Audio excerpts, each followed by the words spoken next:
Chapter 15. The Old Hostler. After this, it was decided by my master and mistress to pay a visit to some friends who lived about 46 miles from our home, and James was to drive them. The first day we travelled 32 miles. There were some long, heavy hills, but James drove so carefully and thoughtfully that we were not at all harassed. He never forgot to put on the brake as we went downhill, nor to take it off at the right place. He kept our feet on the smoothest part of the road, and if the uphill was very long, he set the carriage wheels a little across the road, so as not to run back and give us a breathing. All these little things help a horse very much, particularly if he gets kind words into the bargain. We stopped once or twice on the road, and just as the sun was going down, we reached the town where we were to spend the night. We stopped at the principal hotel, which was in the marketplace. It was a very large one. We drove under an archway into a long yard, at the further end of which were the stables and coach houses. 2 hostlers came to take us out. The head hostler was a pleasant, active little man with a crooked leg and a yellow-striped waistcoat. I never saw a man unbuckle harness so quickly as he did, and with a pat and a good word he led me to a long stable, with 6 or 8 stalls in it, and 2 or 3 horses. The other man brought Ginger. James stood by while we were rubbed down and cleaned. I never was cleaned so lightly and quickly as by that little old man.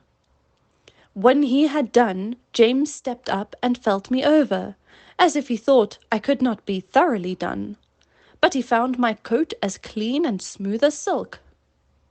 "Well," he said, "I thought I was pretty quick, and our John quicker still, but you do beat all I ever saw for being quick and thorough at the same time." "Practice makes perfect," said the crooked little hostler, "and 'twould be a pity if it didn't. 40 years' practice, and not perfect. Ha ha! That would be a pity. And as to being quick, why, bless you, that is only a matter of habit. If you get into the habit of being quick, it is just as easy as being slow. Easier, I should say. In fact, it don't agree with my health to be hulking about over a job twice as long as it need take. Bless you! I couldn't whistle if I crawled over my work as some folks do. You see, I have been about horses ever since I was 12 years old, in hunting stables and racing stables. And being small, you see, I was jockey for several years. But at the Goodwood, you see, the turf was very slippery, and my poor larkspur got a fall, and I broke my knee, and so, of course, I was no more use there. But I could not live without horses. Of course I couldn't. So I took to the hotels. And I can tell ye, it is a downright pleasure to handle an animal like this. Well-bred, well-mannered, well cared for. Bless ye, I can tell how a horse is treated. Give me the handling of a horse for 20 minutes, and I'll tell you what sort of groom he has.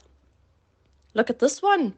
Pleasant, quiet, turns about just as you want him, holds up his feet to be cleaned out, or anything else you please to wish.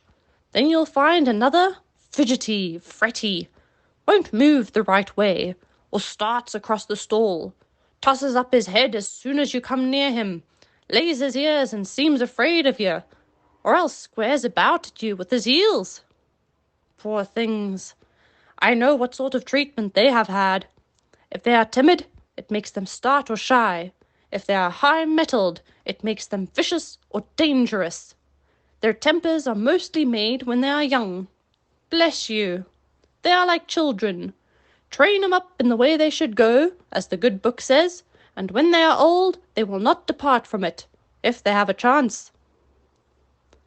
"I like to hear you talk," said James. "That's the way we lay it down at home, at our master's." "Who is your master, young man, if it be a proper question?" I should judge he is a good one, from what I see. He is Squire Gordon, of Birtwick Park, the other side of the Beacon Hills, said James.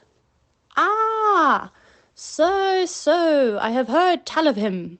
Fine judge of horses, ain't he? Best rider in the country. I believe he is, said James, but he rides very little now, since the poor young master was killed. Ah, poor gentleman. I read all about it in the paper at the time. A fine horse killed, too, wasn't there? Yes, said James. He was a splendid creature, brother to this one, and just like him. Petty, said the old man. 'Twas a bad place to leap, if I remember. A thin fence at top, a steep bank down to the stream, wasn't it? No chance for a horse to see where he is going. Now, I am for bold riding as much as any man, but still there are some leaps that only a very knowing old huntsman has any right to take. A man's life and a horse's life are worth more than a fox's tail, at least. I should say they ought to be. During this time, the other man had finished ginger and brought our corn, and James and the old man left the stable together.